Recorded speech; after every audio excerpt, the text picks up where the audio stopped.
Today's episode is proudly sponsored by Hellbender Vinyl. For those of you that don't know, Hellbender is a vinyl record pressing plant located right here in Pittsburgh, Pennsylvania, doing high quality, professional, top of the line record pressing, baby. We finally got one here. There aren't very many in the world, let alone the country, and to have one right under our nose is an insane resource. So if you are a musician looking to get some stuff pressed to wax, I highly, highly recommend checking out the folks over at Hellbender. Tell them Psych sent you. I've always wanted to say that. Without further ado, let's get into today's episode. Sit back, relax, and let's start the beats.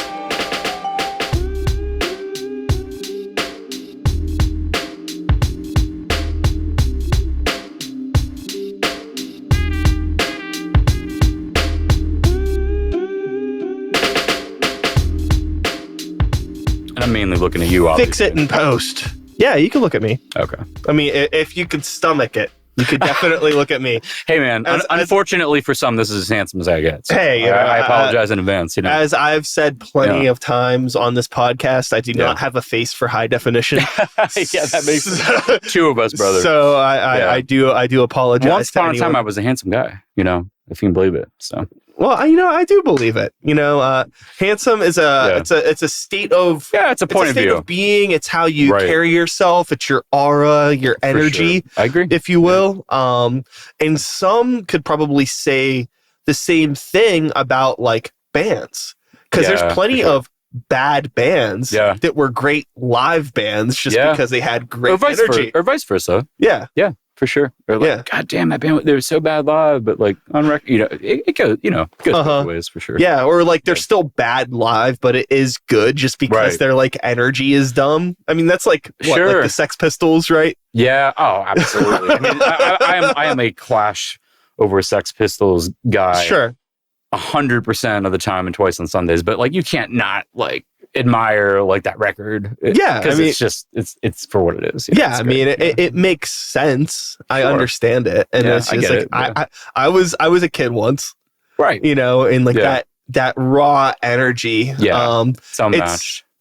Totally. And especially for the time frame, like what the fuck else was going on? It's like now you see people do that kind of stuff, and maybe younger people that haven't had the lived experience. Yeah, for maybe they might feel that way about whatever the kids are listening to now. Right. But I might see it and I'm just kind of like, been there, done that. Who cares? Yeah. But you're turning on a whole different generation of folks that, even with like watching YouTube and things like that, seeing something like that live it's pretty sweet. I'm sure, Yeah, definitely. I always try to put myself in the shoes of a younger person when I'm trying to like understand or dissect like what the new thing is, and like it's like, why do they like this? And it's like, it's not really for you to figure out. It's not for you. Yeah, exactly. True. I mean, music is for everybody, but at the same time, it's just like if I don't understand what the new 20-year-old hot rock sensation is doing, it's like that's okay. For sure. Yeah, absolutely. I've maybe we were just not meant to. I mean, I have I'm everything in my power to not sound like the old people that didn't understand my music when I was a kid. Very open-minded, man. I love listening to all kind of different stuff. Like I'm not. I mean, there are genres that I'm just not that familiar with. But even Josh had sent me that Bloody Incantation record. I'm like, this, it's just awesome. I'm just like, this is great. Not what I'd normally listen to, but it's great. Well, I think that if you get into the weeds, not only as a listener of music, but as a producer of music, you start to analyze and digest things differently. I imagine that Blood Incantation record, even though I haven't heard it, you mentioned there was like some Pink Floyd-esque, probably really cool production techniques and layering and textures. It's unexpected. It's fun. I imagine, on some level, it's like sort of like a more sophisticated, like the first time I heard Cave in Jupiter or something like that, kind of a silly comparison, but like I heard it and I was like, this is great. This is adventurous. It's fun. I wasn't expecting that, things like that. So, I think being a somebody that understands how things are assembled in the kitchen gives you a different perspective. Yeah, sometimes for better or worse, when you know how the soup is made. Sometimes sometimes I'm listening with that ear, and sometimes I'm just listening as just like somebody listening casually. Yeah, it's really off and on. It's really, really hard for me to still listen to music in the same way that I did before I had like the producer brain. Yeah, for sure. It's there's always like a and producer is such a vague term too. I mean, there's so many different things that producer can do, depending on the band or artist they're working with. Sure. I guess we can like maybe in this specific context, it's a sound engineer brain. Yeah. Right. Yeah. Right. Audio engineer brain. Yeah. Right. With whatever it may be. But before we get too lost in the sauce. Yeah. Animal Scream. What up? Hey, what's up? I'm sitting here with one section of this musical duo. Correct. I don't know, because I don't know if you were. I was like, I see photos of you with two people, and then live photos. Yeah, there's more of like a band, and it's for sure. Yeah, a collective of sorts. Yes, we our friend Caleb is playing with us again. He was one of our initial guitar players and had left.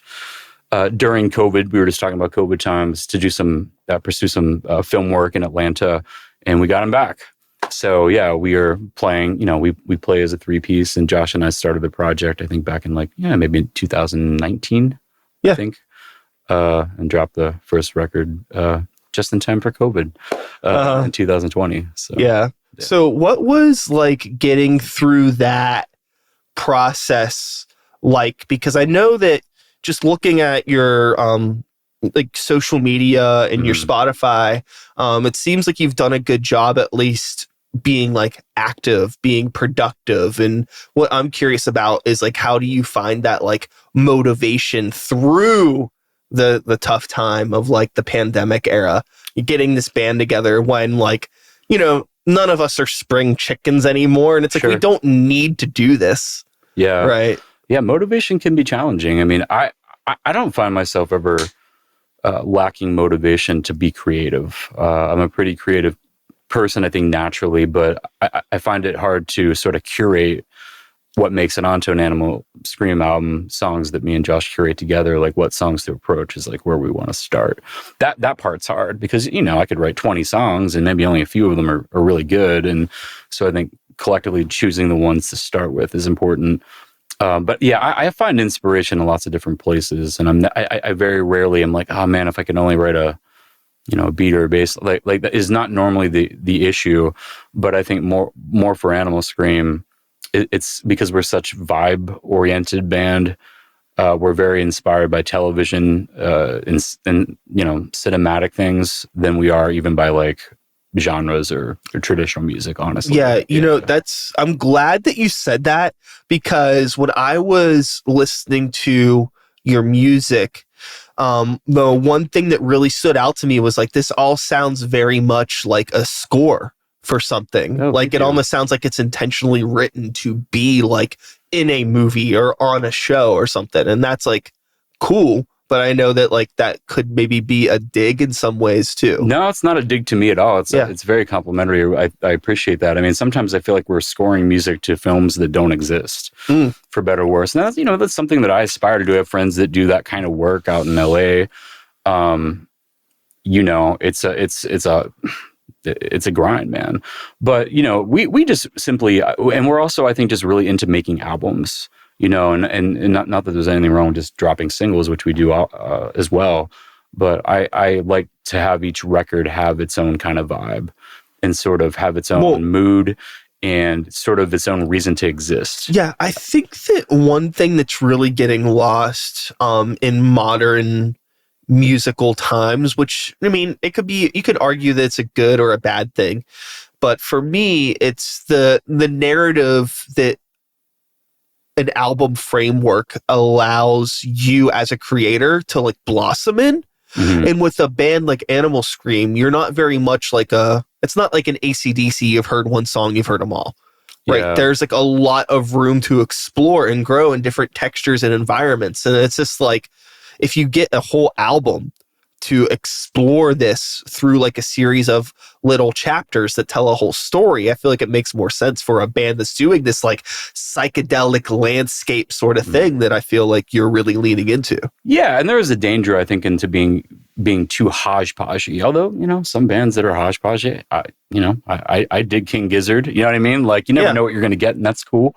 I don't think we're that adventurous, unfortunately, but I tend to write in different neighborhoods. Josh might suggest like, I think we need more songs like this, and I'm like, okay, and then I'll sort of like, go into that section of my brain and try to pull out songs that are similar to that. And sonic neighborhoods really is what I mean. And when I start thinking and breaking down our songs that way, it really helps me to sort of put together like the groundwork of like what kind of album that we were trying to do or make. And sure, it's helpful. It's kind of an interesting perspective to look at like an album as like almost like a city of sorts. And it's made up of these different neighborhoods, and what is the logistical infrastructure that's going to make up the streets and the bridges that connect all of these neighborhoods together. Right. Pulling it all together as something that you want to listen to, I think, front to back that's what's challenging. It's not writing the song. So I think that's probably what I struggle with the most is just sort of finding that, and having a partner that helps you curate that is very, very helpful. It's very appreciated. Because trusted ears are something that, obviously in the music business is hard to come by. Definitely. And when you're working with folks that you trust, that's very helpful. Or they might just identify things in the song that I wouldn't even think twice about. Like that's a really sweet hook. You should repeat that things that producers do. And I think ultimately, if Josh were sitting here, he'd probably say that he considers us probably, especially himself, probably first and foremost a producer. But obviously we're musicians and we do a lot of what we're playing on the record ourselves. But we have other folks we work with sometimes. Yeah, I think that it's important to wear different hats and to lean into your strengths and weaknesses in any sort of a collaborative partnership, regardless of the medium. I always like the Bowie quote. Well, I'm going to misquote him, so it's not a quote, but he talked about it in an interview about like sort of going out into the seawater, going to the sea where you sort of like, you can't find your feet anymore. And when you're in that space where you're sort of unsure and you're a little bit scared, is a good place to create. And I think that the danger in that is, you can be guilty of being cantankerous or contrived or whatever. But I do think that, we do try to, sort of like, I don't really aspire to sound like anybody else, although everybody wears their influences a little bit on their sleeve.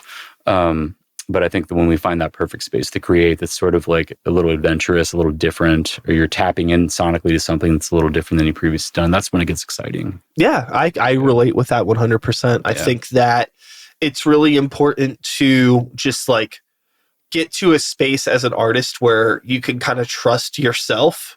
And then as a result, you begin to trust the process. And I think it takes time to get to that. Yeah. I've released plenty of albums throughout the years with different projects, whether they be solo projects or bands that are no longer a thing. And it's easy to look at a lot of those things in a way of like, oh, like that was like this weird period of my life where I didn't know what I was doing. But actually, it's like without those steps, like I wouldn't be where I'm at now and be at this place where I feel comfortable and being able to trust myself because I've gone through all of these steps and I know what works and what doesn't for me. Sure. As like a creative. It's a good place to have it's a good thing to have a good starting point, at least, for sure. Although having said that, having been doing stuff like this for a long time, I still don't know what the hell I'm doing. So yeah. But I think it's kind of fun to feel that way because I think that always learning production tricks and always learning things to make yourself a better songwriter is kind of part of the process, to be honest. I mean, although frustrating as that can be sometimes, I'll work in a mix for hours and just be like, why does this sound so bad? Yeah, I don't know. It logically shouldn't sound bad, but it just, I'll spend like a minute on something and just quickly, it's just like, I'll play it for Josh. Oh, this is great. I'm like, what? It's been like an hour on this. Like, what are you talking about? Yeah. And there's just no rhyme or reason to why those things come like that. Sometimes I don't know, that's how it goes. It's interesting. Like, like some days, like you ever like walk through your house and you notice like a little, like some weird little imperfection It's not something that somebody could have physically done. It's obvious that it's been there for a long time, but it took you like years to even notice 10 years to notice it. Yeah. And then it's all you can see. It's like, was that always there? And I feel like there's like a thing with music in that where if you just allow yourself as a creator to just be more passive and not be looking for all of the little sonic imperfections. For sure. I mean, be like, this has been a great house all this time. Yeah. And I think that like going too far down the rabbit hole sometimes can be dangerous too, because it's very easy to obsess and to let what is the saying about the enemy of perfect being the enemy of good or whatever. Oh yeah, sure. And it's just very easy to fall into those kind of things, and yeah. So well, I think that there's a part of me, and maybe you can relate to this as well, where it's like I want to know how to do stuff right. If I'm going to do it, I want to do it right. I agree. But the idea of what is right and what's wrong is very subjective when we're talking about art. Yeah. Your process of how you're in this room creating is going to differ from mine. My DAW is different than yours. They're both, designed to do and capture the same things, but in different ways. Yeah.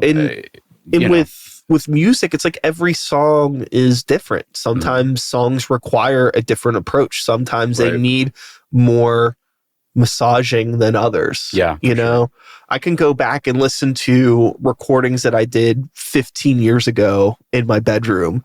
And I'm like, wow, like this energy is crazy. And like, it sounds good. And like, I can hear everything. It's like, sure, maybe I could like put this into a DAW now and I could nitpick some frequencies. Maybe it could have been mastered better, but like for what it's worth, especially considering it's just like loud, yelling, obnoxious music, like it sounds good. And it has a lot more life than some stuff that I've spent hours trying to mix, dial in perfect compressions and all this bullshit. I'll take magic, vibe, mood, and energy 100% of the time over perfection. Yeah. You could get in a room and sing something perfectly, whatever that means. But, the way you sing a line might have just the vibe or mood to it that you can't recreate, Yeah. I've been in lots of projects where that's happened, It's like a sandwich, right? Like you ever see like a picture perfect sandwich and you're just like, something's not right about that. Like I need my sandwich to be a little bit sloppy. Sure. It needs to be a little bit messy. I like some slop pop.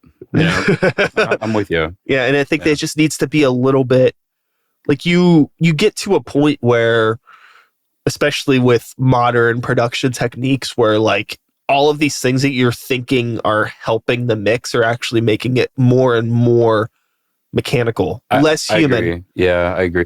And sometimes less human is cool. Totally. Depending on the vibe of the song, right? Well, I said, I'm working on an industrial project and I want that to be less human. Yeah, we actually, kind of, try to be like half man, half machine. I think that's kind of part of like what we do and what we sound like. And I think it's interesting. So I get that. Yeah, but just as far as the recording and just like I think even just like regardless of like production techniques and recording techniques, I mean a lot of that for the way that I write music, those worlds tend to kind of go hand in hand because since I'm like writing everything typically on a computer in an electronic environment, I'm almost like writing and demoing simultaneously. I do the same thing. I start that way. And then sort of the human stuff. Well, there's plenty of human stuff in there, but you know what I mean? I start that way and map things out that way. And then when I get it to a place where I think that I'm like, all right, this is kind of achieving the idea, I'll send it off to Josh and be like, what do you think of this? And he'll either be like, or this is one that we dig. Let's start on this. And then, then you move, you do that several different songs and then you move forward. But, I get that. I love mapping things out that way and then seeing where they go. It's just, it's interesting. It's it's super helpful and it's also super dangerous because,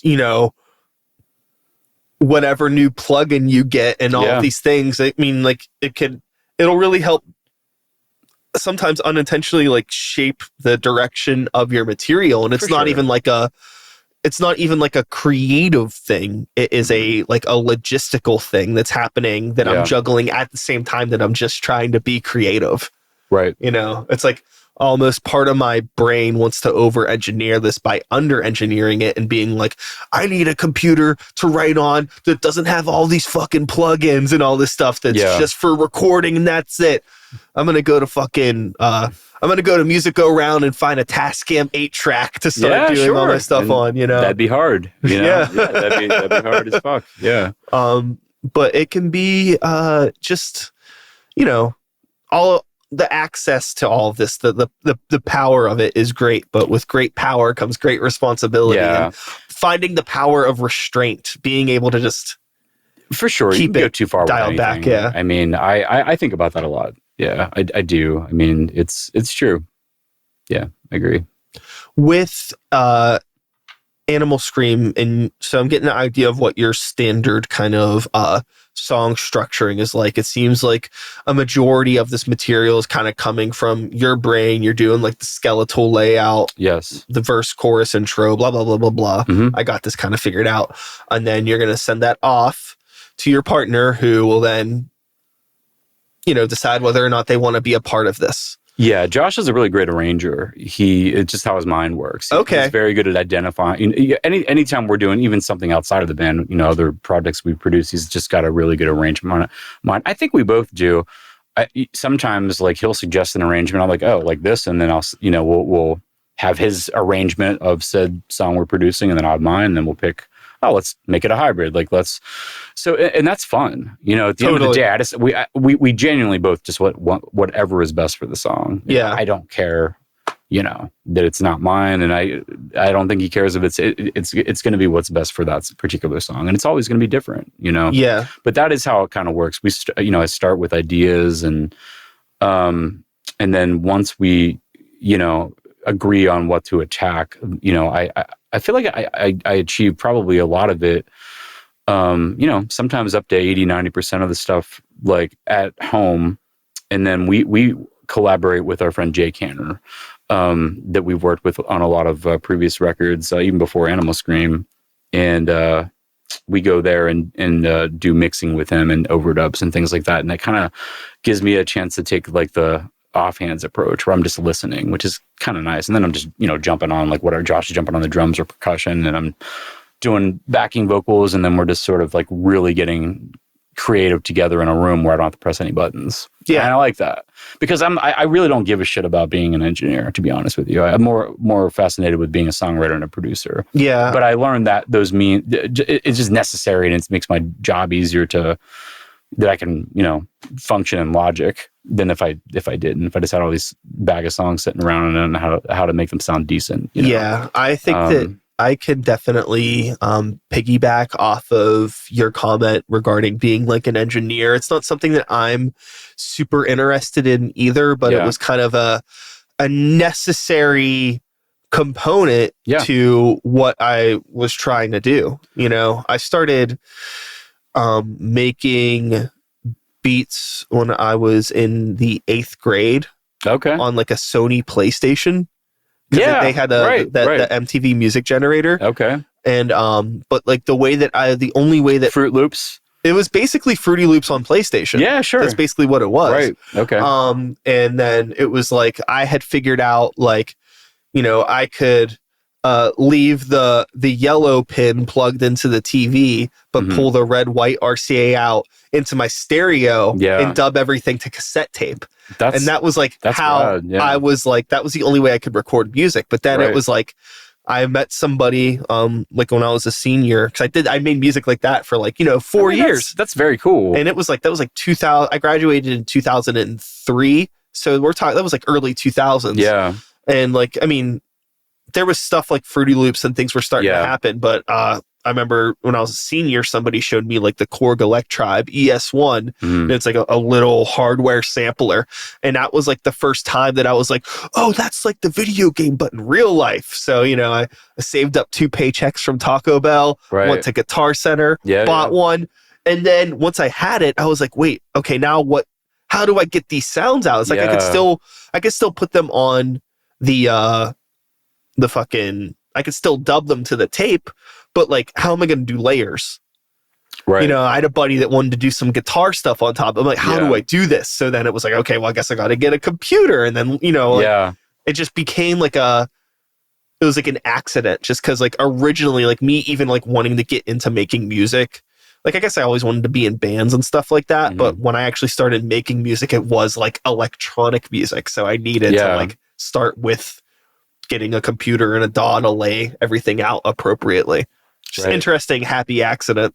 For sure. Yeah, it often is. Yeah. And it's like that when you're recording in a studio too, or wherever you're recording. There's a lot of happy accidents that make songs better. You know? It was funny fast forwarding a few years to like when I started like playing in bands that weren't like electronic focused with other people and like trying to make music with other people. It was really hard at first. Yeah. Because I was so used to like, I'm sure, you know, like it's like, you know, I have like, I can loop this little verse and I can just figure out what this part is going to be. Right. And if I want to double it, I could just copy it. But then like in a live environment with people, you're like, well, what if we double this? What if we do this? What if we move this part here? Like all these things that you could easily do on a computer.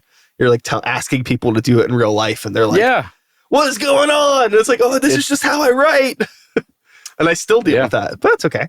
It's all right. There's no right or wrong way, man. It's totally. There's lots of different ways to do it, for sure. With your experience, like pre-Animal Scream, I'm curious, like what lessons you've maybe learned from your, you know, youth as a musician playing in bands, doing solo music, whatever it was you may or may not have been doing. Like, what have you been able to bring into Animal Scream that has helped make it easier to maintain in the chaos of life, having a family and all of these other things that can get in the way? I don't even know. It's true because I'm just as honest with you as I can be. The Animal Scream project was really different for me because I'd always just, you know, been in bands and I'm the bass player. Maybe I'm singing some backup, things like that. I didn't really aspire to record anything or anybody. I'm not like a big gear head. I'm not the kind of guy that's going to freak out over pedals. I like to keep things very simple. Yeah. And it was just out of necessity that I started doing that stuff because I just had too many songs like clanging around in my head and it was a pain in the ass to go pay somebody else to record them all the time or, hey, I'm not available or in 3 weeks. And I'm like, well, fuck that. I don't have 3 weeks. I want to do the shit now. I want to get it down. And like everybody else, you know, you sing to a recorder or your phone. And a lot of the times that's how songs start.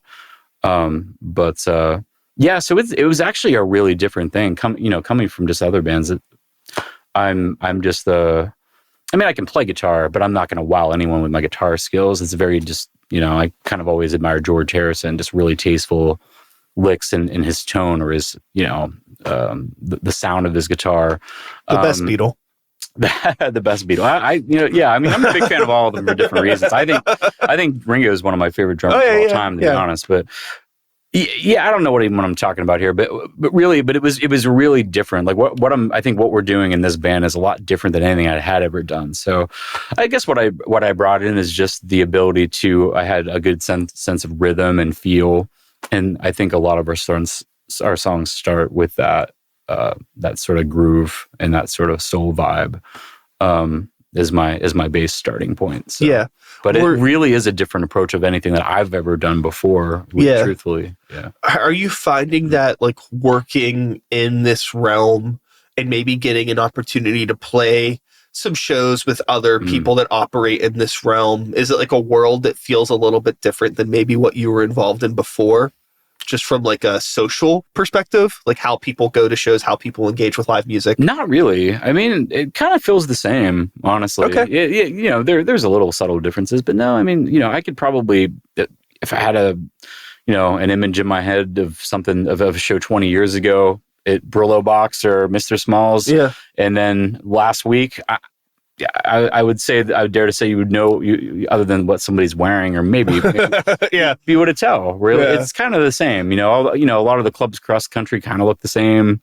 You know, and did 15 years ago, and then as they do now. I mean, there's some subtle changes, I guess, but how people listen to music has changed, and you know how they're how they're listening to it has obviously changed because they're not buying it anymore. They're just streaming it, or I mean, people buy vinyl, I guess. But and even the idea of like streaming music it's so passive. Yeah, it's like how much do you really know? Like how much is anybody even engaging with this? I don't know. I think everybody listens to it differently. I mean, I enjoy, like, I know a lot of people have negative thoughts about just letting the algorithm choose for you. But sometimes just working with music so much, I'm just kind of like, I'm happy to let it choose for me.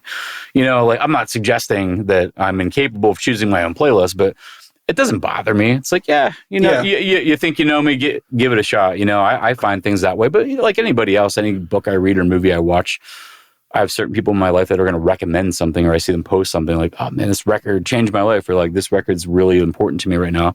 Those are the ones I'm going to seek out on my own. Totally. I'm going to put them in my own playlist, but I'm not against like, some suggested algorithm telling me what I might like. Cause to be honest, like half of it I probably like, and that's fine. I mean, it's not the only way. I mean, I just, I don't think I have the energy to rail against it, but Yeah. I don't know if I'm really like an anti algorithm or necessarily pro algorithm person. Yeah. But what I can say from my genuine experience interacting with not just things like Spotify, but the internet in general, is that you create your own hell. The algorithm does, for better or worse, know you. So if we wrote this back down to Spotify, true, like if you are somebody using Spotify, right? Like there was a time like a few years ago when I would when I was like working like in an actual office, and I would I would use Spotify a lot more there because I would be listening to a lot of music. I would be like making sure that I followed artists that I liked, liking the albums that I liked, so they would save to my phone. And like then when I was doing a lot of that stuff, the like suggestions that Spotify would give me were really, really close because I was interacting with the platform in a way that it could really dictate what I was doing. For sure. Now, for somebody that maybe doesn't really use Spotify that much enough, or at least they may use it, but they don't actually interact or tell Spotify what they want to listen to, then their algorithm's going to be fucking bad because it's just guessing. It's a shame they fuck their artists so much because the format's pretty great. Yeah. As far as like how it's set up versus like maybe Apple Music, I'm comparing it to, and I know people like Tidal and other places, but the interface I find pretty user friendly. Definitely. If I always feel like if they would actually rally around and just take the hit and just concede that like we got to pay artists a little bit more. You have a lot of artists come out and supporting them. Hey, we're going to pay our artists a little bit more. But as far as the way it looks and how convenient, it's fairly user friendly. I get why it's so popular. And I also find myself listening to a lot of records on Spotify, which it doesn't seem like a lot of people do. I like to go and I'm going to listen to this, I haven't listened to this Elliott Smith record in a long time. I'm going to put on songs from Basement of a Hill and like clean my house or whatever. I guess everybody listens differently, but I like to do that. And I listen to a lot of vinyl too, but I do like to listen to albums, probably more than playlists. I kind of spin playlists if I have like people coming over or having a party. Yeah. Like that. It's like, all right, I want something cool on that's background music, or I want whatever. And it's fun to make your own, too, that's always a good time. Yeah. I have a very much a romanticized idea of the album, which I mean we've talked a bit about making an album, writing an album hard. With intention now, but also like to make a good album. I think that's why a lot of people don't do it anymore. Listening to like a good album still, I think that's just because that's part of the generation that I grew up in, and that's how I was introduced to music was from sitting around a turntable with my dad or my uncle and going through the records and holding the jacket and listening the whole metaphorical ritual. Actually, it's not even a metaphor. Like in some ways, it is like a ritual. It's art, man. Yeah, like it's I remember pretending to be sick from school to buy albums. Like, I love albums. Albums. Probably dates us, but whatever. It they really have an impact. I mean, I can think of we can all list them, but. And that's not to say no one's making them anymore. Of course they are, but it does seem to be like more of a single world, And I was talking to Josh, like when we dropped the single, like back in June, Sandinista Smile. I'm like, man, Dan, like we haven't dropped a single in over a year. Like, what are we doing? This is like wrong. Like I was all like freaked out about it. I was like, well, maybe we should probably consider, doing that every 6 months, But I think for the most part, we do enjoy like bringing a different element to each record, having it have its own vibe. I think that's important. I think it's fun, and it's very challenging. It's hard to do that. Yeah, I think that it really comes down to a conversation about intent And I suppose like having that internal conversation with yourself as the artist, like, what is it that I want to do? And maybe there are some people that prefer this singles method, especially I think people that are operating in more of like the pop side of things, because it gives them the flexibility to try things on a much more low stakes. And if something takes off, then it's like, oh, okay, like I didn't expect people to like this like reggae song or whatever it may be, but they do, and now that's what I'm going to pursue. I think that's fair, and it's expensive too, obviously. Even if you're doing a lot of it like on your own, like we are, I mean, we're still doing a lot of extra stuff. You know, you're mastering the song, you're mixing the song, you're doing, you know, whatever. It's not cheap. Time is money. Yeah, time is definitely money, man. It's time consuming. Even if you're really good at your craft, it's still time consuming. Yeah. I mean, for sure, to really, if you're going to really get after it, you know, and, you know, I can definitely tell you that both of us are designed that we just have no desire to half-ass things. So, you know, I would rather not do something than sort of like, oh yeah, it's good enough. Or like, yeah, we have, you know, we have a new single out there. It goes round and round. I mean, I kind of want it to be, you know, have special elements about it in some way, you know. Yeah. So otherwise, I probably wouldn't be doing it, you know, otherwise. Yeah, there's the idea of like, it's one thing to be an artist and to create work for yourself. We all create stuff for ourselves, and that's great. And that should be probably the starting point for any art that's introduced into the world. Sure. But if you are going to introduce something to the world, you're going to take the time to record it and to share it and to do all of this stuff. It's like, if you're not going to take the extra steps to do it right, then it's like, why even bother? Yeah. Well, I don't even know what really do it right means anymore. I guess that probably just depends. It's probably situational based on the individual. But I know what you mean. Just like trying. You know, like, we're going to try real hard. Yeah.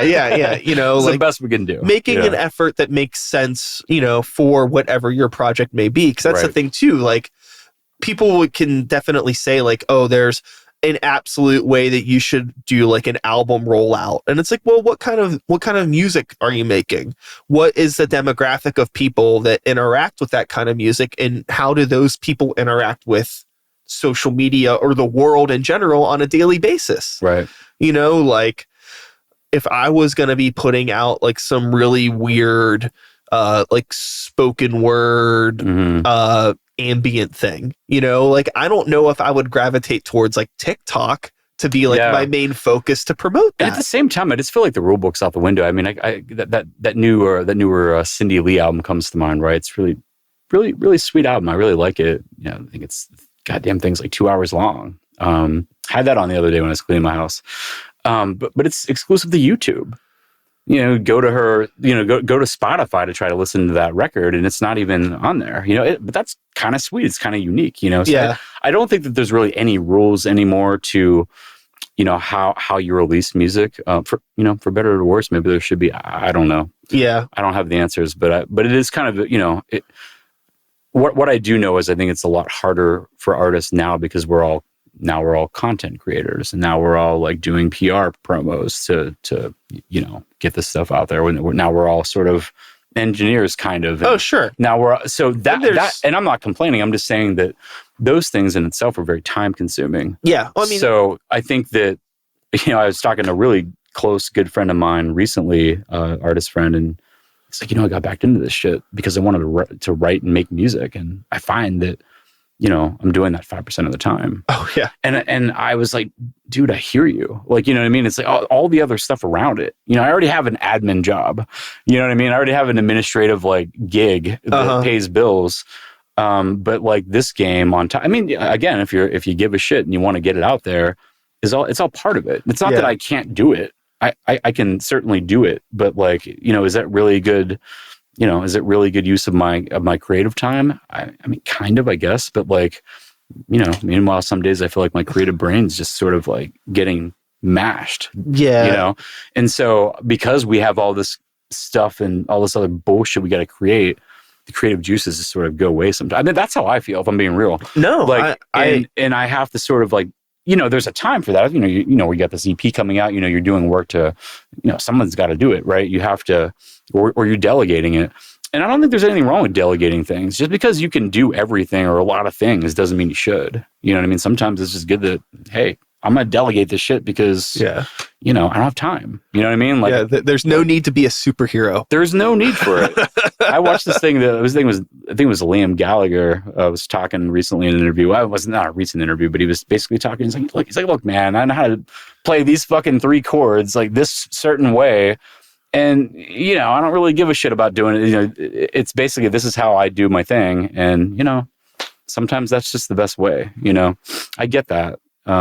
So I don't think there's any shame in delegating. I think sometimes you have to, because it allows you to be creative in other ways. Well, I think too, a realization that I had was the moment where it's like, okay, I had, you know, finished recording some sort of album or something like that. And I don't know what it is, but I'm thinking about how am I going to promote this whole rollout nonsense that gets tied into it. Right. And it's like, this album is really good. And I feel really good about this record because it's a result of years and years and years of me learning how to get to this point. Mm-hmm.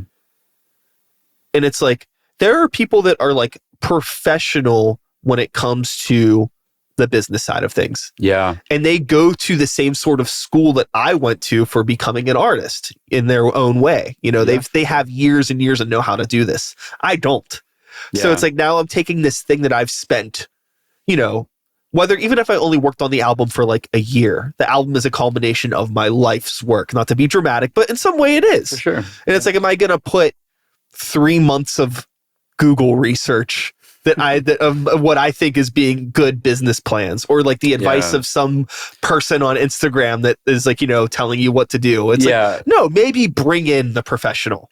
Yeah, sure. And that's the hard part. And look, man, like we're in a predatory industry because the professionals in most cases are just oh yes. Let's get real. Yes. You know what I mean? Like, and really, in my opinion, unless it is majority like organic, whatever it is you're doing, I don't think that there's any substitute for getting a gig and getting up in front of people with your shit and just playing. There's no substitution for that. And, you know, can other ways work? Yes. You know, there are outlier situations where somebody hears a song and it's like, holy shit, you know, this is, you know, best thing since the Dark Side of the Moon. It's very rare. You know, I don't think there's any substitute for hard work or putting in the time. And even still doing those things, you know, quote unquote correctly, you know, it may not. There's no rival point. It's not like, oh, we've done this and we've gotten we've gotten this many plays and now we're you know, then there's always then and then. So I think it's just important to, you know, to have goals for yourself. You know, what are you trying to achieve? You know, like you said, you put all this time into making your album. You're proud of that. That's the ultimate win.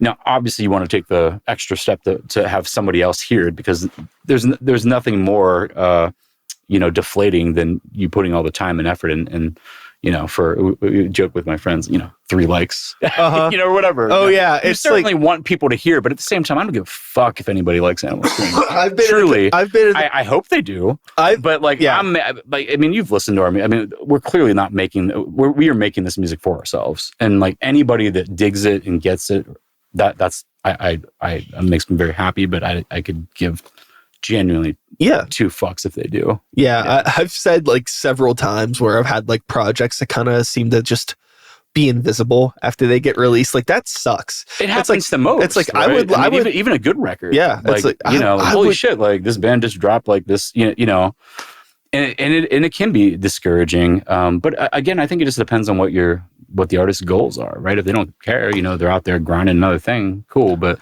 it can wear on you for sure. Yeah. Because it makes you question, you know, what am I doing this for?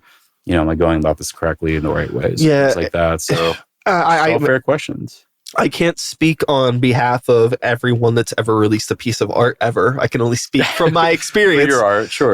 But I think the thing that I have struggled with the most, and something that moving forward as I continue to release new music, I'm going to try to really focus on, is actually like, who am I promoting this to? Like, actually, for sure. Like where actually, who is my audience? Instead of like trying to just cast this wide net that the internet makes seem like, just put it out there for everybody. You never know where it's going to stick. Right. And it's just like, it's too broad. There's too much going on. I can't just like throw this out there in the same world that, like, you know, I'm competing with Coca-Cola and Walmart and the sandwich that you had for lunch yesterday, if you posted a picture of it. Like, it's all getting bottlenecked. And, again, for better or worse, I think for better in some ways, like SoundCloud has its own vibe of like, I go on there sometimes, and if I want to listen to like some really interesting underground hip hop shit, like there's a lot of good shit like that on there. Ambient music and a lot of like really weirdo stuff. Bandcamp is like my go-to if I just want to like listen to some stuff that's out there to get some inspiration. And I do like that those are like little communities that like a lot of artists are just releasing shit on there that are just like, have only they don't have big followings, but there's a lot of really great stuff on there. And then obviously, Tidal, Spotify, and Apple Music has has it all. But I do find that kind of inspiring and interesting that those are ways there's just so many different ways to consume music these days, which is problematic, but also exciting. Yeah. I think that another thing that I'm going to try to be really mindful of from my perspective in the level that I am operating on now with my bands is like the reality that like we haven't crossed the threshold yet where the internet and the real world are the same place. Right. Like we have like, our fan base locally try like in our little section of the country where we could do well, where like that's our real world. But, outside of that bubble, we don't exist in the real world. And it's also that threshold exists at a point where it's like the people that are our real world fans might follow us online. Yeah. But they're not going to do that like mega fan type, like I can't wait to see you type thing because they could see us. There are friends and part of our community, right? So it's like the way that I think that I should approach releasing my art into the real world and then to the internet needs to be completely different because they're different. They're just different things. Yeah, that's a good point of view for sure. Yeah, it's like I said. I when I find out the secret, I'll share it with you.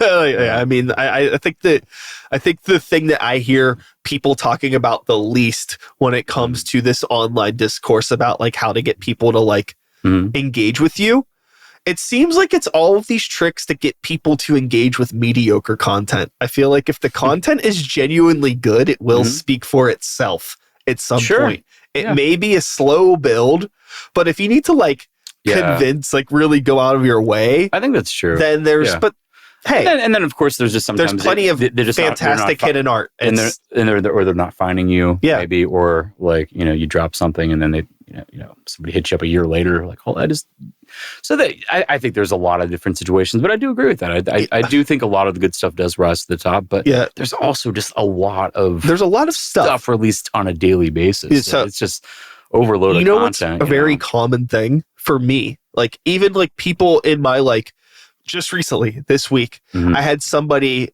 that I think I went to high school with them. I'm not too sure, but I've definitely been like connected with them on Facebook for a very long time.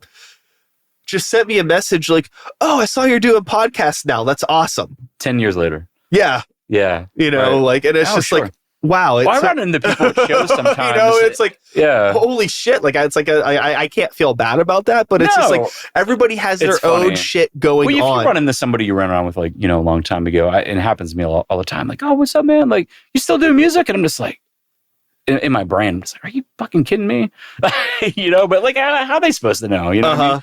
But like, I get that. Yeah. It's like, well, yeah, sure. Of course. It's not just something that goes away. It goes to show like how much you really need to like make sure that you're consistently like getting subs to stay like, I guess you gotta remind folks how hard it is to stay relevant, I suppose is what I'm trying to say.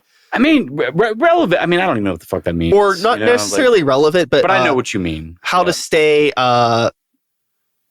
like people, I'm alive to let people know that I exist. You certainly want to let people know that it's out there for sure. Yeah, but I don't know what the answer is, but I think the answer to me, I guess my answer is just the rinse and repeat of quality. Yeah, right. And you're going to be doing everything has a cycle. It's like we're gonna demo, we're gonna write a song, we're gonna attempt to play these songs the best of our ability live. We're going to, maybe do some runs of some shows here or there, inside, outside of town. And comes back to like, okay, I'm going to make another song, make another record. And I think if you're doing those things to the best of your ability in quality ways every time, hopefully it rises to the surface eventually. Yeah. If you don't get burnout and sick of it all. Yeah. I mean, I think with at least what I do, I think the most important thing for growth is to expand that metaphorical real world I was talking about into that internet world. Right. So basically, because I want to live in a world where it is all real world and the internet is just an accessory that exists. Yeah. An easy way to stay in touch, but we're rooted in the real world, right?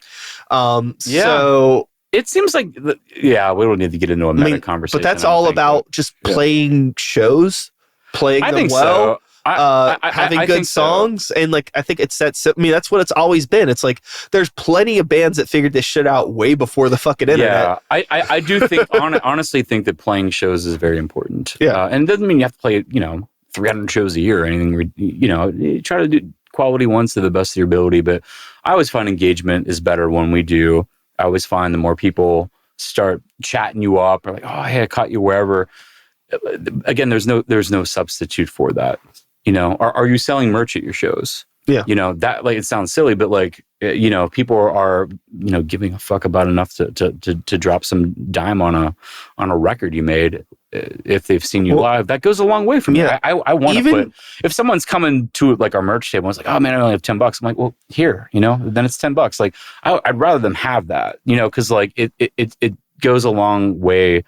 If they're going to spin vinyl or buy shirts or whatever, I mean, I always try to support that way. So I think that like it does matter, Oh, definitely. For sure. Yeah. Having like that presence at a show and being able to have the opportunity to have somebody take something home with them is huge. Yes. I cannot tell you how many bands I probably would have forgotten about that I've seen live if they weren't like, here, take a sticker.